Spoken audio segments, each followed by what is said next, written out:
Hello, welcome to our project Launchpad. We are called Traders Paradise. We're a group of 3 people, my friend Diego Santa Cruz and Maxton, and myself, Neyo.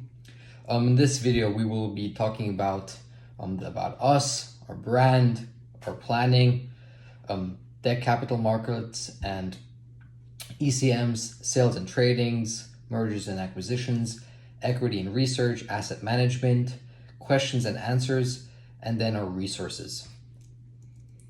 So first of all, general info. So the about us.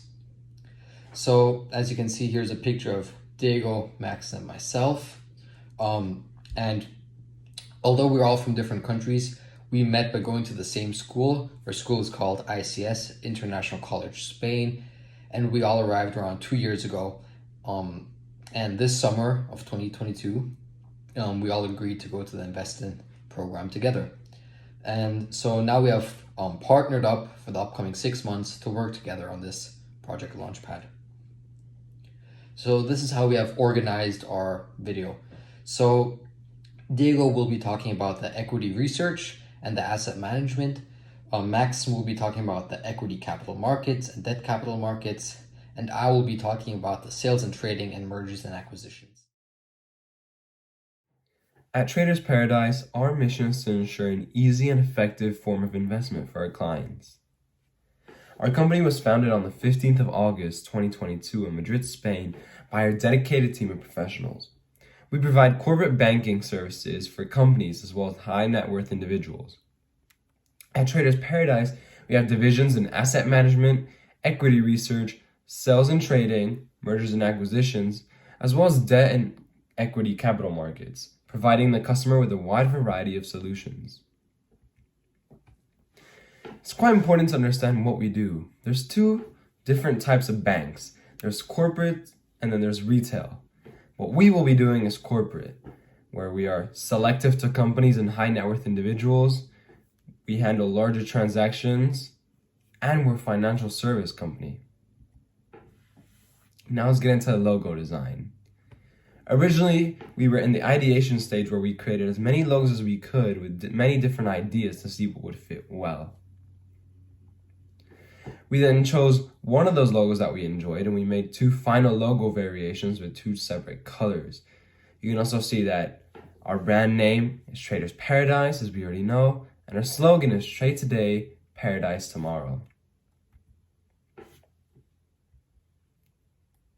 So now let's get into the market.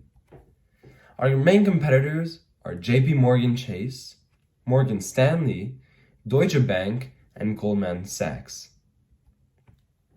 The market share is approximately 10.4% for JP Morgan, 4.6% for Goldman Sachs, 4.9% for Morgan Stanley, 10.9% for Deutsche Bank, and 69.1% for all the other banks. The services we provide, as we said, are mergers and acquisitions, sales and trading, equity capital markets, as well as debt capital markets, and asset management. Our process. So step 1 was creating our team. And this is what we did by coming together in the InvestIN course, and the 3 of us decided to work together on this project. The step 2 was funding the InvestIN firm. So this is, for example, creating the logo, deciding on the name, what we will do. Step 3 was to research and create a plan. Step 4 was pitching the product to the customer. And step 5 was monitoring our results. So creating our team. We need to form a team of 2 to 3 dedicated individuals. It's just planning. Step 1. So the first step we had to do was creating a team. Then step 2 was founding the investing firm. Step 3 was researching and creating a plan. Step 4 was pitching the product to the customer. And step 5 was monitoring the results. So step 1, creating our team. So we need to create a team to form around, we needed monitoring results. Real take planning. So step 1 was creating a team. Step 2 was founding the investing firm. Step 3 was researching and creating a plan. Step 4 was pitching the product to the customer. Step 5 was monitoring the results. So step 1, creating our team. We need to form a team of 2 to 3 dedicated individuals to structure the starting foundation of what will be our investment bank, whilst making sure that the individuals also share the same vision for the brand. So this is what we did on our first day, and the 3 of us, Maxton, Diego, and me, decided to work together on this project. So step 2, founding our investment firm. So at this stage, we must come up with ideas for a brand. So for example, making the name, a logo, a slogan, a colorway, and as well as a functional mission statement which incorporated the brand's values and visions. The third step was planning and research. So in this stage can vary from sector to sector, but typically this is where the research is done on how the market is performing, how competitors are doing, and then according to that information gathered, we create our product and pitch to our customers. Step 4 was pitching the product to the customer. So now that we have prepared this product as well as a pitch to go along with it, at this stage are selling the product to our customers. And which in this case would be large businesses and high net worth individuals. Step 5, monitoring results. At this stage, we are monitoring the results of our product to understand whether or not it has been successful. So depending on the sector, the results may be important for knowing when to finalize the deal or to pull out of the market. Okay, so in my section of this project, I'm speaking about equity and debt capital markets. Okay, so I'd like to do a quick introduction and explain what equity and debt capital markets are. So we'll begin with equity capital markets. So equity capital markets reference several financial institutions, distribution channels, and marketplaces that work together to help businesses raise capital. Equity capital, which is then used to finance corporate development, is raised by the company issuing the shares either publicly or privately. Debt capital markets, now we'll speak about debt capital markets. So on the other hand, it is responsibility of the debt capital markets, which is the groups that directly advise the corporate issuers on debt financing for acquisitions, debt financing, and debt restructuring. So clearly the primary difference between the ECM, which is known as equity capital markets, and DCM, which is known as debt capital market teams, is that the DCM teams regulate the security of directly borrowing money, which is debt, while the ECM teams regulate the security of selling a personal share in a company to benefit your financial backing. Okay, now we will go into the business model, where I speak about ECM and DCM. So the problem that I've been tasked to solve. The problem that I have is that I am tasked as being the CEO, which is the Chief Executive Officer of my favorite company, and I must identify the most efficient ways to raise money in regard to debt and equity. I must identify the benefits and drawbacks of raising money this particular way, and what I would do with the money that I earned. To solve and officially complete this task in the subsequent slides, I will identify my favorite company and put myself in the place of the CEO. I will then perform research into the most efficient ways to raise capital and efficiently manage the security of my equity and debt. I will then perform analysis of the benefits and drawbacks of raising money the way that I did, and what I plan to do with that money to improve my favorite company.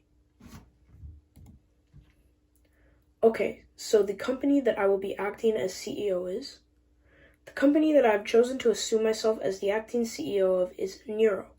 Neyo is an American robotics company that is located in Northern California. Neyo is a company that is looking towards the future, and I'm excited to discover the best ways to raise money for them. Okay, I'm going to begin with how I would raise money or raise capital through equity for Neyo. So how would Neyo raise money through equity? So I believe that I've listed 5 possible ways and 5 possible roadmaps that and paths that Neyo could take to raise money through the use of equity, and that is angel investors, crowdfunding platforms, venture capital firms, corporate investors, and IPOs, which is known as initial public offerings. Now we're going to begin with an angel investors, and I will explain what an angel investor is, and why it's a good way to raise money through equity. So angel investors are people who are very well off who buy portions of businesses. These are businesses that they believe have the ability to perform well and provide high returns. These individuals frequently have lots of experience in business management, which is frequently very helpful. Angel investors are excellent for raising money through equity because they have lots of business experience and industry connections. Furthermore, they frequently take a long-term view to their investments and look far towards the future. Crowdfunding platforms. Crowdfunding platforms are a space or platform which permits a significant amount of people to be able to publicly invest in a company in small amounts or increments. The public regulates and decides to invest in specific companies because they have a belief in their plan and ideas and aim to get their money back with the returns that are produced in the future. These contributions from the public are later added together to establish an overall goal. Crowdfunding platforms are essential for helping a company establish large connections with the general public. This is essential for improving their public presence and raising capital. Furthermore, it can be a very quick way for a company to raise money without having any fees that must be paid up front. Venture capital firms. Venture capital firms consist of a group of individuals that are committed to investing sums of money in a business that they believe will grow at a quick pace. Furthermore, they expect these businesses that they invest in to be prominent in stock exchanges in the future. They frequently aim to invest a larger sum of money in order to gain a more significant stake in the invested company in relation to that of angel investors. Venture capital firms is also referred to as private equity financing. Venture capital firms are a good way of raising money for a business because they help a startup with a helpful source of guidance and consultation. Furthermore, venture capital firms help to bring new ideas to the table and help to fill the space that is frequently left open by capital markets and normal debt from banks. Corporate investors. Corporate investors reference significant companies that tend to invest in companies that are frequently private. Corporate investors do this to provide those private companies with a source of the necessary funding that is needed to grow their presence. Furthermore, this investment is usually done to establish a relationship and agreement between the two businesses that is often strategic. Corporate investors are a helpful way of raising money for a company because it helps to establish a partnership between the two businesses that is strategic and benefits both businesses in the future. This is referred to as a symbiotic relationship between the two businesses, where each of them benefits from the other. And lastly, initial public offerings, known as IPOs. When a company has more efficiently established and is in a better place to develop and raise funds, they can do that using an IPO, which is known as an initial public offering. Doing an IPO allows the company to raise money by providing an offer of their shares to the general public to be traded in the markets. IPOs are great for companies to do because it gives that company access to raising a very large amount of money. The money that is raised then allows that company to grow and to expand to become more prominent in the business world. Okay, so now we're going to look at the benefits, so the pros and the drawbacks and the cons of using equity to raise money for your company. So one pro of using equity is that there is less burden, which essentially means there's no loan that is needed to pay and no monthly loan to the bank is necessary, which is important if the business doesn't make profit. Furthermore, there are no issues with any credit, which means that equity is preferable because it is more suitable than doing financing through debt. And lastly, when using equity, you are able to learn from your partners because it can form partnerships with other smart individuals that can benefit then from your business. However, there are some cons from using equity. You frequently find that there is shared profit because the investors expect a portion of the profit that is made, and you have no control. You have to share the overall control of the company itself because equity can often be volatile. And then there's often a possibility of conflict because the sharing of ownership can lead to tension and various conflicts due to the differences in aims and vision. Okay, now we're going to look at how my company, Neyo, would raise capital through debt. Okay, so how would Neyo raise money through debt? So as we already looked at with equity, I displayed 5 possible ways or roadmaps that they could follow. We're going to do that once more. So, Neyo could raise money through debt by doing a general bank loan, as well as issuing bonds, doing family and credit card loans, a merchant cash advance, and SBA loans. Okay, first we're going to look at general bank loans, and again, I have firstly described and given a brief explanation on what it is, and then described why it's a good way of raising money through that way of debt. So, a general bank loan is a very common and frequently used method of raising money through debt. Most commonly, the bank will make a decision based off the financial position of the company and regulate the sizes of the loans and the interest sizes. A general bank loan is an excellent way of raising money for a company through debt because the interest rates are frequently relatively low. Furthermore, the bank does not issue a specific set of rules when you make a loan, inferring that there is a level of flexibility in a bank loan. Lastly, you maintain control of your money because you have control over the amount of money that you get. Issuing bonds. Issuing bonds includes a principal value. The principal value is a concept where the payment of the debt must be completed along with an interest rate. Those who invest money or purchase the bond become what is known as creditors, due to the fact that they have loaned money to the business. Issuing bonds gives industries the capability of borrowing significant amounts of money that is done at low interest rates. Doing so provides the corporations to invest into the development of their company as well as its projects. Family and credit card loans.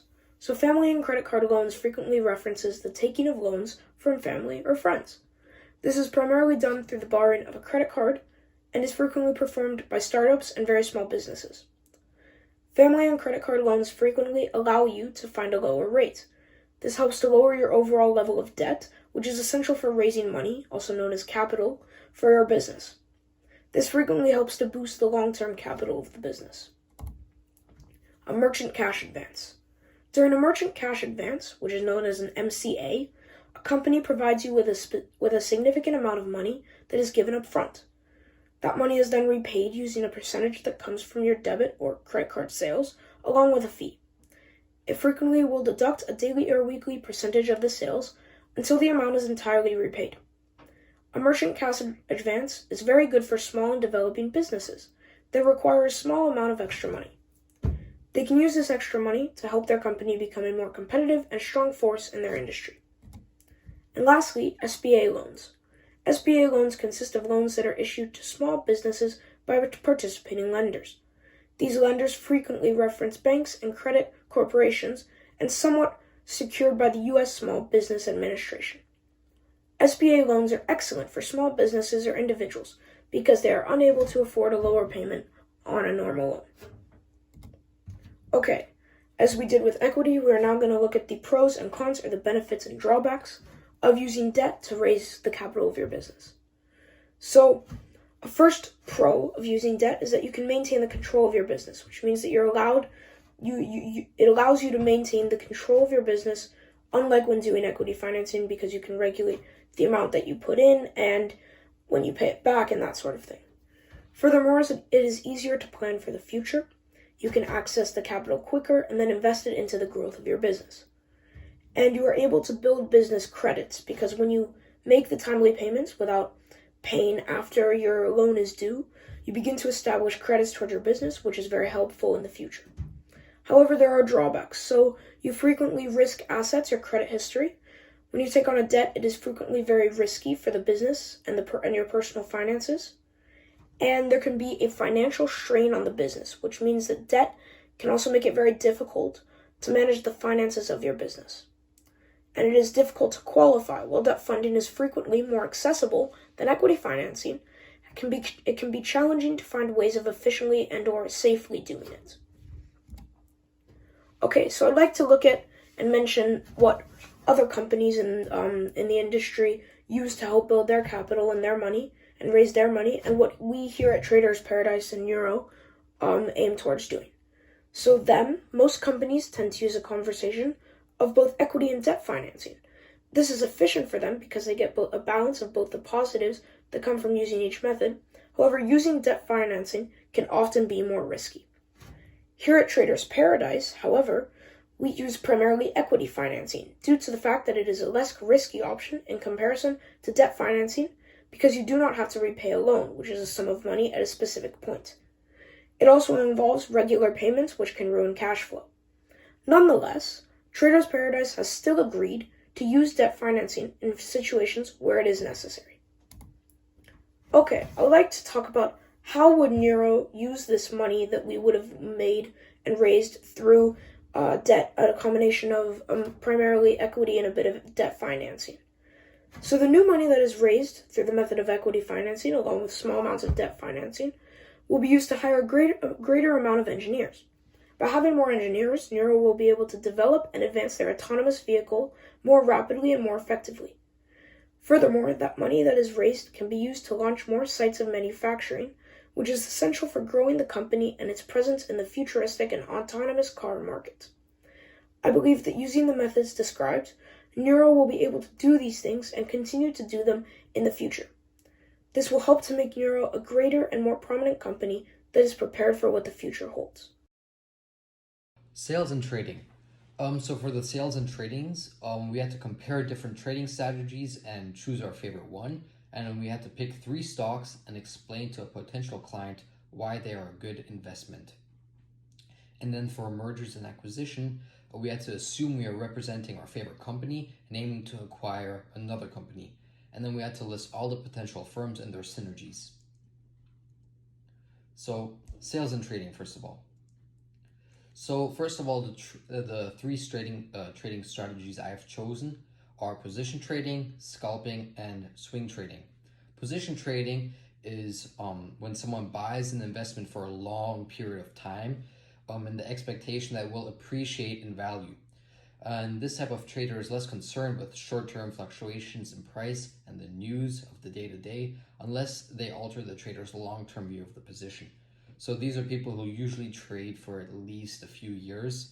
So they're more concerned about the long-term value of the stock. Scalping is a trading style that specializes in profiting off small price changes and making fast profit of reselling. And in day trading, scalping is a term for a strategy to prioritize making high volumes of small profits. So like it already says, the scalping trading strategy involves large sums of money with very small percentage changes to get around the same profit. And lastly, swing trading. Swing trading is a style of trading that attempts to capture short-term to medium-term gains. So over a period of a few days to several weeks. So swing traders primarily use technical analysis to look for trading opportunities.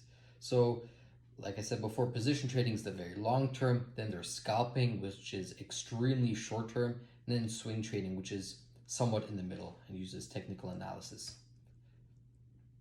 So position trading. Position traders may use technical analysis fundamentals or a combination of both to make their trading decisions. They also rely on microeconomic factors, general market trends, and historic price patterns to select investments which they believe are about to go higher.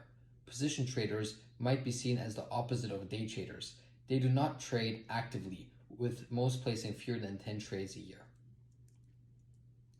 Scalping requires a trader to have a strict exit strategy because one large loss could eliminate the many small gains the trader worked to obtain.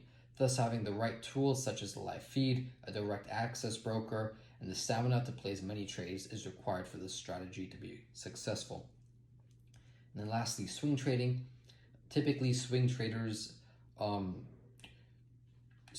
involves holding a position either long-term or short-term for more than one trading session, but usually not longer than several weeks or a couple of months. This is a general time frame, as some traders may last longer than a couple of months. Yet the trader may still consider them swing trades. Swing trades can also occur during a trading session, though this is a rare outcome that is brought about by extreme volatile conditions. So the best trading strategy for us, for Traders Paradise, is the position trading strategy. And position trading allows for long-term security and guaranteed percentage increase. Apple. So the first stock I wanted to talk about is Apple. Apple is a staple in the stock industry, but for a good reason. It has proven over more than 2 decades now to continuously increase in stock prices seen on the image here. So it is Apple stock has risen a remarkable 546% over the past 10 years.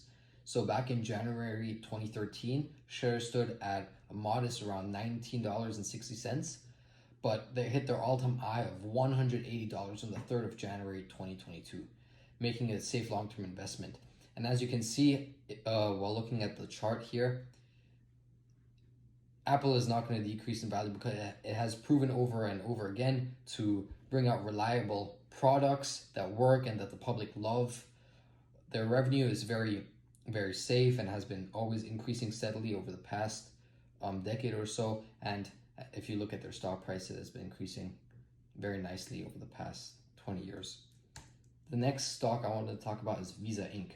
So Visa Inc. is a great long-term investment, not only because of its great returns since its IPO in 2008, but Visa has been a tremendous stock, returning 1,500%. Even during a challenging 2022, Visa managed to stay positive, up 8.5% over the last 12 months, well above the S&P return of negative 11%.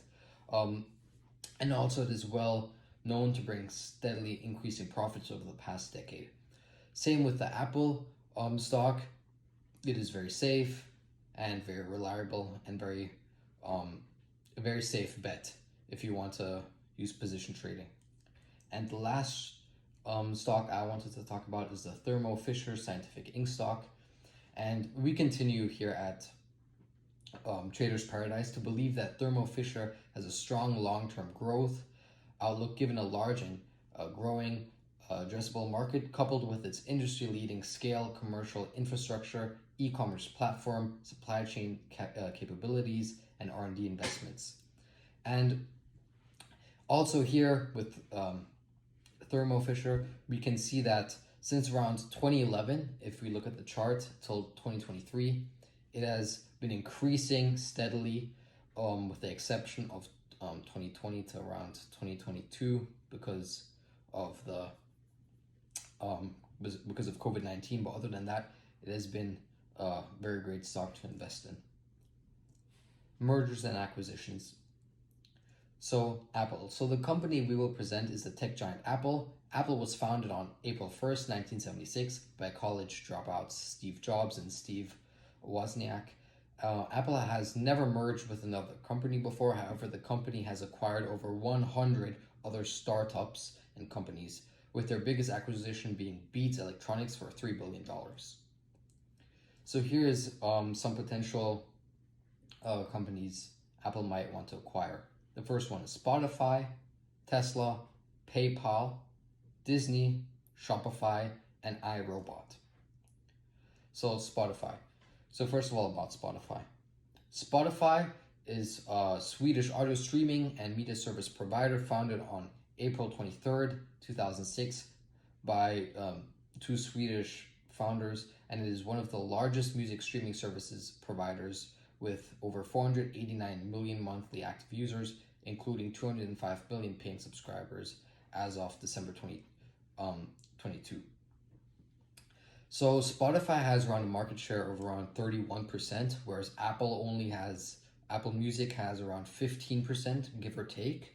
And acquiring Spotify greatly increased this, adding them both up, and this will be a great acquisition for them. So overall, Spotify is a good acquisition target for Apple because the latter needs mobile service growth to offset plateauing hardware growth, and Spotify gives them just that. And furthermore, Spotify has almost double the market share of Apple Music, making it a great company to acquire. The next one is Tesla. I'm sure you have all heard about Tesla. So Tesla is an American multinational automotive and artificial intelligence company headquartered in Texas. And Tesla designs and manufactures electric vehicles, battery energy storage, and solar panels, and much more. But they're most known for their electric vehicles. So a reason for acquisition. Apple should buy Tesla because Apple needs a breakthrough hardware product to replace the iPhone, and Tesla gives them a portfolio of breakthrough hardware products while also providing synergies with the services and business. PayPal. PayPal Holdings Inc. is an American multinational financial technology company operating an online payment system in the majority of countries that support online money transfers and services as an electronic alternative to traditional paper methods such as checks and money orders.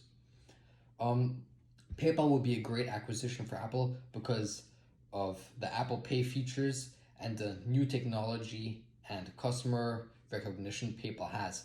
Apple has had difficulties in the past gaining market share with its payment options. However, with the acquisition of PayPal, this would change because PayPal is an already very well-known payment provider, payment service, and if they would merge with Apple, this would greatly not only increase the features of Apple Pay, but also their recognition. So for Disney, the Walt Disney Company, commonly known as Disney, is an American company, and it is specializes in media and entertainment that is headquartered in Walt Disney Studios in California.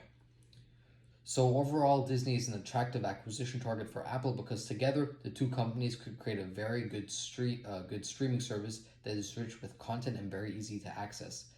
Apple already has products such as the Apple TV and some of its own movies and streaming services. However, Disney is already very established, already has a lot more movies and credentials to its name, and already has a lot of movies and series out there. So if they would merge, this would really greatly increase the amount of movies Apple TV has in a very short amount of time, and more people would watch Apple TV, increasing their profits. Shopify. So Shopify is a Canadian e-commerce company headquartered in Ottawa, and Shopify is the name of its proprietary e-commerce platform for online stores and retail point-of-sale system, focusing on anyone who wants to start a website, either B2B businesses or direct-to-consumers websites. It doesn't matter. They specialize in everything e-commerce.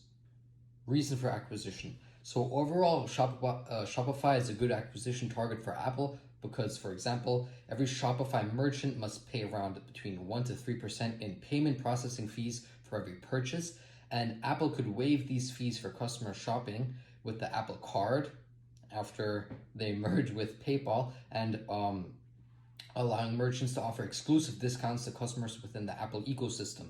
And since the majority of websites out there are based on Shopify, this would mean a great deal for Apple with their use of Apple Pay.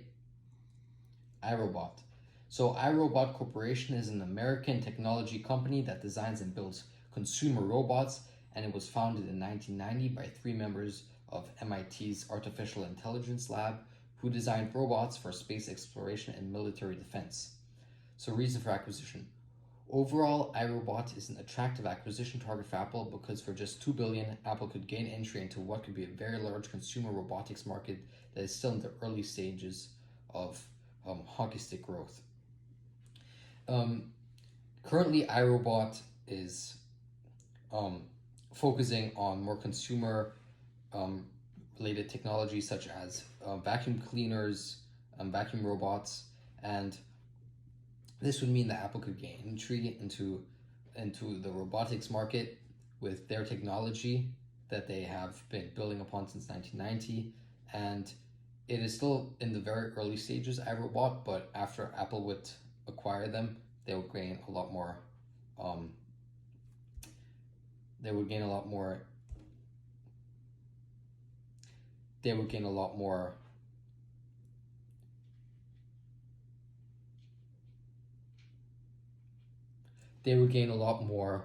technology regarding artificial intelligence. So, what is equity research and asset management? Equity research and asset management go hand in hand as they work together to maximize profits. Equity research studies the market to understand which stocks are worth investing in. Meanwhile, asset management manages this portfolio of stocks. Let's get into the business model. Generally, the big problem with a lot of big investment banks is that they are designed for the masses, This means that there's a lack of communication between the client and the bank. Whereas at Trader's Paradise, we strive to connect with our clients and understand their needs. The client informs the professionals at Trader's Paradise about what their intentions are, and they receive advice and reasoning on what the best investment is, thus maximizing profits.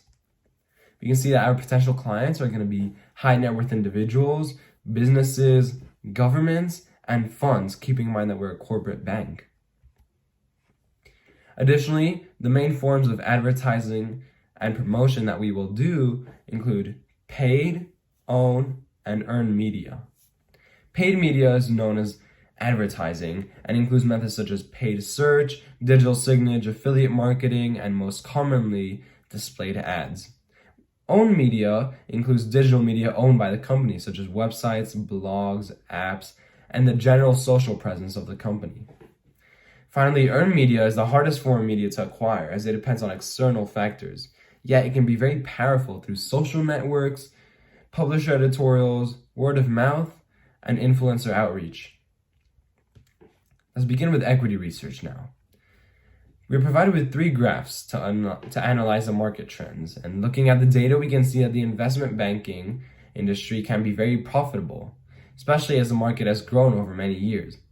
The key graph is the one marked by a green circle, as it shows that although the bottom decile of shareholder returns has remained constant around 50%, the top decile has grown from 50% in 2008 and 2009 to 230% in 2021. We're also provided with a range of aspects to focalize on if we wish to differentiate ourselves from average universal banks as a top performing bank. Next, let's look at the price to book ratios to analyze market trends. And looking at the price to book ratios graph, we can see that generally tech companies are overvalued with high price to book ratios. On the contrary, utilities and banks are considered safer investments as they have price to book ratios closer to 0, meaning that they are generally undervalued. Even the top 10% of companies in these sectors have average price to book ratios of under 5, meaning that they are very, very safe investments. Next, let's understand the difference between long position and short position. Long position is the most common form of trading, as it involves buying a stock at a low price and waiting until a stock increases in value to a higher price, at which point you would sell to make a profit. Short position involves borrowing a stock from somebody else and selling it immediately. By doing this, you expect the stock to go down in value, at which point you would buy the stock again, handing it back to its original owner and keeping the difference in money as profits. There are 2 ways of going short, but the one that we refer to is a covered short, where you borrow stocks from a stock loan department. The difference between the two is that one makes profit if the stock goes up in value, whereas the other makes a profit if the stock goes down in value. For this next segment, imagine that we have been given $100,000 to invest. We must invest in 8 different industries, and we're also allowed to invest in 2 stocks of our own choice. We will then track the value of this stock over the next 6 months to see if it made a profit or a loss. Here you can see which stocks we will invest in. You can see the stock name, its abbreviation, the industry that it's in, as well as how much we will be investing in it. For example, Apple is part of the big tech industry, and we will invest $20,000 out of the $100,000 in it. In this next slide, you can see the reasoning for investments. In Apple, for example, you can see that the price is constantly rising, and with the release of the new iPhone, we can expect a rise in stock price quite soon. In Vodafone, on the other hand, we can see that it has been steadily declining in value and consistently hitting all-time lows. Thus, going short is a nice way to make profits. Let's move on to asset management. Here you can see month 0, which is essentially the stocks at the beginning of the project, and there's no changes. You can see the stock name, and there's also 3 different values that we tracked. The first is stock value, which is how much one share of that stock costs. For example, looking at Apple, if you want to buy 1 share of Apple, that would cost $173.19. Then you have investment, which is how much money we have in that company. If the stock value goes up in a company, our investments will also go up. Whereas if the stock value goes down in that company or that stock, our investment will also go down. And finally, you can see the percentage change, which is the change in percentage of the value of our investment from the previous month to the current date, shown as a percentage. It is also important to note that all values provided are in US dollars. At the top left of the screen, you can also see that the total value of our investments is 86,000 US dollars. It's important to keep in mind that we technically do not own the Vodafone and PayPal stocks, as we are borrowing these. And therefore, that amount is subtracted from the 100,000. Next, let's move on to month one. We can see that generally month one was quite negative, as we actually decreased in total value. We had a total value of 86,000 in month 0, whereas now we were down to 77,000 US dollars. We can see that stocks such as Apple had a percentage change of 87.9% and made a loss of almost 2.5 thousand US dollars. On the other hand, Vodafone actually made a very nice profit. It had a percentage change of 90%, but since we're going short, we actually want the stock to go down in value. Therefore, although our investment went down to 4,500, we actually made a profit that month of 500 US dollars. Let's move on to month 2 now. We can see that in month 2, we actually decreased in total value again. And this month was quite interesting because we actually decided to take a loan for McDonald's. We can see that Vodafone continued to go down in price, which helped our investments, as well as PayPal, which was another company that we were going short in. Apple also declined in value, which is why we lost another 1,000 US dollars or so that month. And Netflix as well went down. We had an original investment of 9,000 US dollars in Netflix, and in month 2, it was already down to 6.4 thousand US dollars. I would also like to point out that there's different colors in the graphs. If we go back to month 1, we have a nice key here to visualize this. If a stock is colored in black, it means that it had a similar value from one month to the other. The percentage change was plus or minus 2%. If a stock is colored in dark red, it means that the stock lost 2% value from the previous month to this month. And a stock in bright red is something that we never want to occur, which indicates a very bad stock, as it lost more than 8% of its value. On the contrary, a dark green color indicates that a stock increased by at least 2%. And ideally, a bright green stock indicates a very good value, where the stock increased by more than 8% that month. You can see that the McDonald's investments increased by 5,000 as we took a loan. And I would quickly like to show why we did this. Here you can clearly see the value of the whole 6 months as we were doing this in the future. But what I saw at the time was here. We were here. And I knew that McDonald's historically has steadily increased in value. And although it's had a couple of crashes, it's always gone back up. If we go here to Max, we can see that its biggest crash was this one here in 2020. We can see it more clearly if we go to 5 years. However, the biggest crash in McDonald's history only lasted about a month. You can see it started, you could argue, in February 21st, and it ended more or less here in April 17th. It lasted less than a month, and that was the biggest crash. And so going back to where we were around this dip here. You can see October 12, 13, 14. Originally, we invested around here, August 15th. Now, we were down here, and I knew that, yes, the stock had crashed, but historically, it is steadily inclined, and the crashes didn't last very long. So I thought that this was a very good moment to invest, which is why we took a loan. Obviously, here we can see that the loan actually did quite well as the stock increased in price from about 237 per share to 278 US dollars per share. But let's go back to the presentation.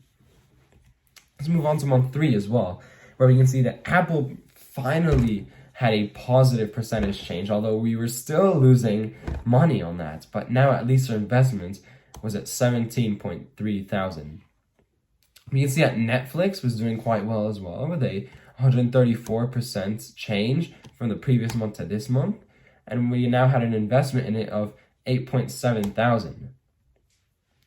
PayPal, on the other hand, actually performed well, which is worse for us as we would make less money from that investment. Generally, everything else was sort of average. We can see that McDonald's went up in value, which was what we expected to happen. Very, very nice way of seeing that our loan actually had a very nice effect. Let's move on to month 4, where finally we had actually made a profit on all of our investments, as we had a total value of $88,000. Vodafone continued to perform very well for us, and PayPal performed really badly that month.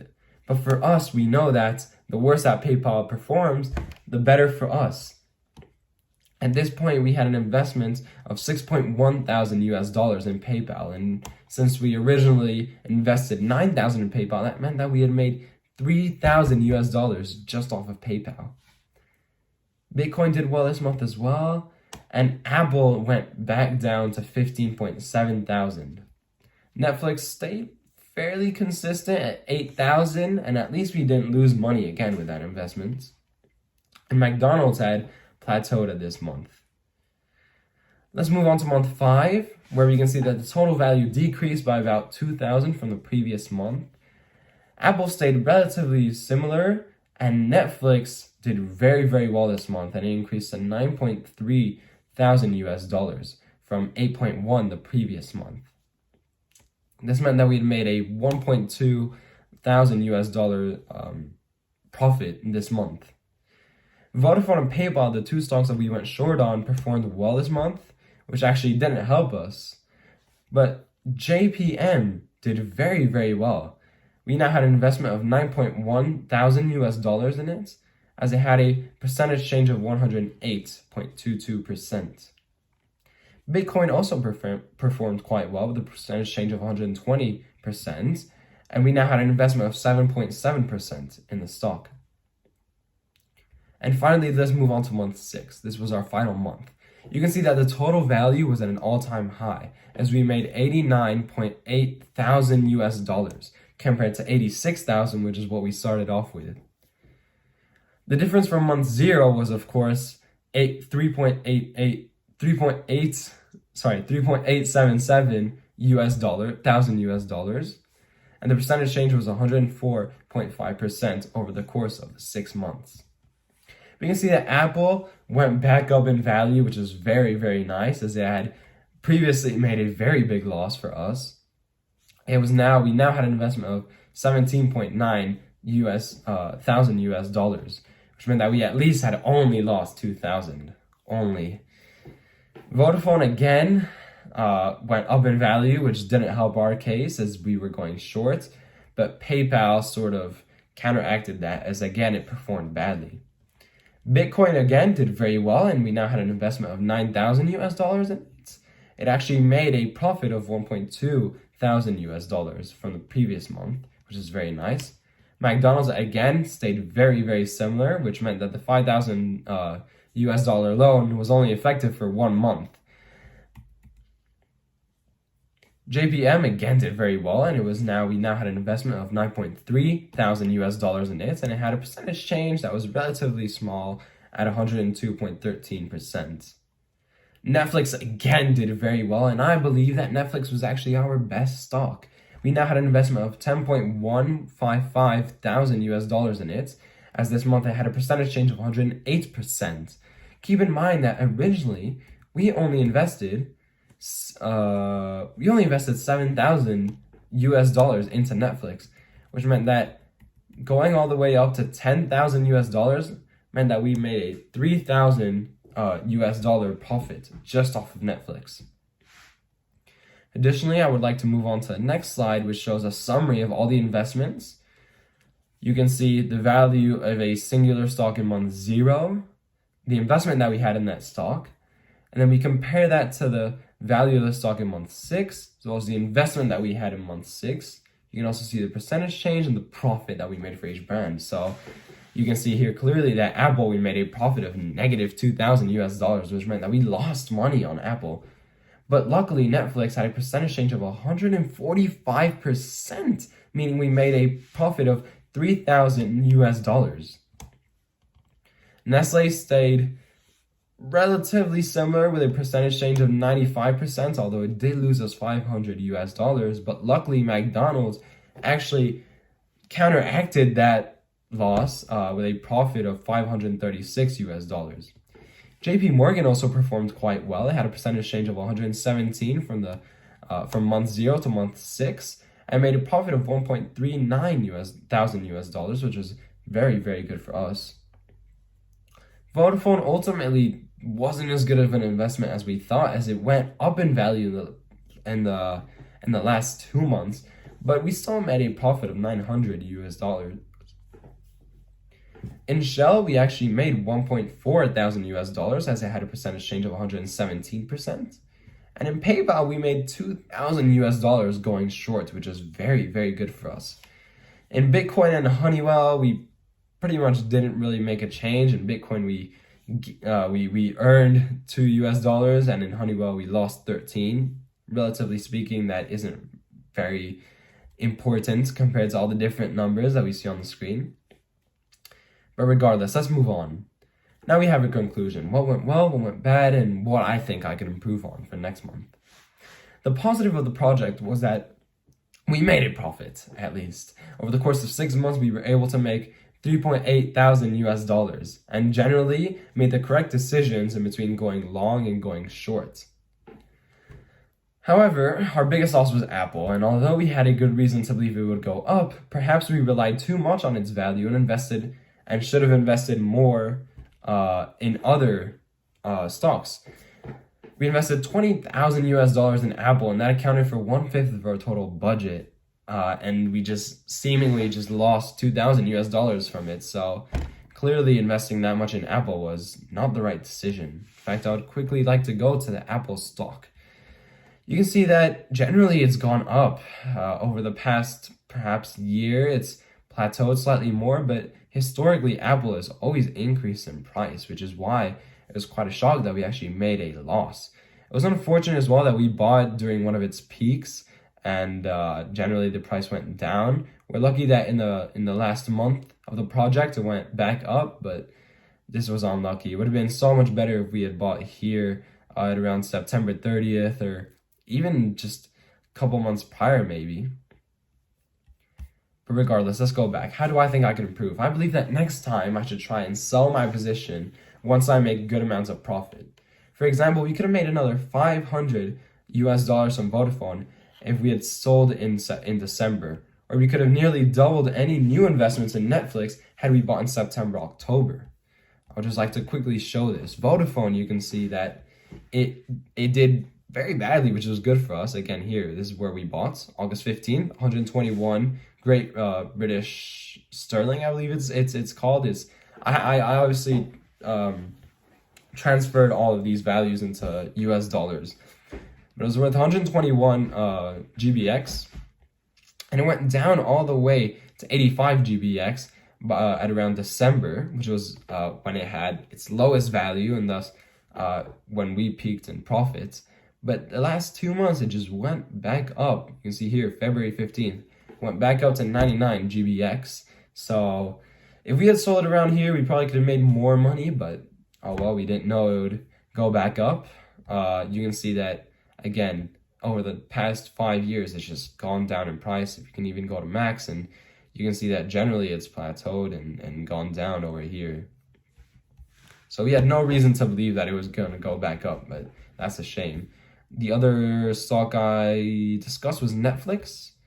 Netflix was quite interesting, and it surprised me a lot. You can see that here, 1 year, we invested August 15th, and it just continuously went back up. It just went up and up and up, and had we invested, I believe, what months did I say? September, October. If we go to September, here we go, September, 15th, more or less, or even October 15th. This was before these couple months. It was before the stock all of a sudden increased in value by a lot. And it's a shame that we didn't make more money off of that if we had bought in those months. Historically speaking, however, Netflix is it hasn't been very consistent, let's just say. And here, I mean, what was most likely was for it to perhaps continue going down or plateau, but I did not expect it to increase in price like that. So that was a surprise for us, but we could have made more money. Essentially, not knowing where the stock would go in the future is what held me from maximizing profit and minimizing losses, as I was too afraid about the unknown. I believe that next time, if I was to redo this, I would perhaps be more trigger happy, if you will, and be less scared of just selling or buying more of the stock. And my recommendation, the main thing that I would recommend to someone getting into investing is to follow and rely on their research more. For example, we agreed in our market analysis that banks were generally undervalued as they had low price to book ratios, and buying a stock in this industry would be the safest investments. This ended up being true, and JPM was one of our most successful investments, as JPM had a price to book ratio of 1.57. On the contrary, Apple had a high price to book ratio at around 42.55, as it falls into the big tech industry. Having done this project, we realized that indeed Apple stock was overvalued, and it resulted in our biggest loss. Generally, the stocks will follow certain fundamentals that have been backed up by prior research, and thus following these fundamentals to evaluate whether a stock is worth investing in or not is crucial and can help a lot in terms of making a profit. It is a shame that I didn't follow my own market analysis. I'd quickly like to go to JPM as well, because this was a very nice stock for us. You can see that we bought here at around August 15th, and it went down a bit for the first couple of months, but then it went back up surprisingly and made a very nice profit for us. It's just a shame that we hadn't invested more in JPM. Questions and answers. Next slide. Question 1. How did you achieve this? So we achieved this by working together as a team to build and expand on our knowledge gained in our investment banking course. We worked over the past 6 months regularly checking up with each other to ensure constant progress on our project. And although we are all working on our own separate segments, we collaborated as a team to help each other out whenever there was any confusion, and we assessed each other frequently to continuously improve and learn together. Ultimately, we worked very hard and passionately on the project, as it meant a lot to get the opportunity to go back to London. Question 2. How have you built upon these skills and activities of the internship? In the InvestIN program, we learned many skills such as technical and interpersonal skills. So technical skills include the vocabulary and styles of trading, and we build upon these skills by completing the project and role-playing as our own investment bank, which gave us the liberty of making our own calculated decisions and repeatedly using the skills learned in the program in a practical scenario. And the interpersonal skills include, for example, communication, open-mindedness, and teamwork, and we build upon these interpersonal skills by working together constantly, giving feedback, and working as a team towards a common goal as an ensemble. Question 3. How will you use the project in the university/apprenticeship applications? So we can use this project for university and apprenticeships by writing about it in our CV. We saw that if we went back to London, we would be taught how to do so, and we believe that including a project of this magnitude in the CV would be a great sign of dedication, hard work, and perseverance.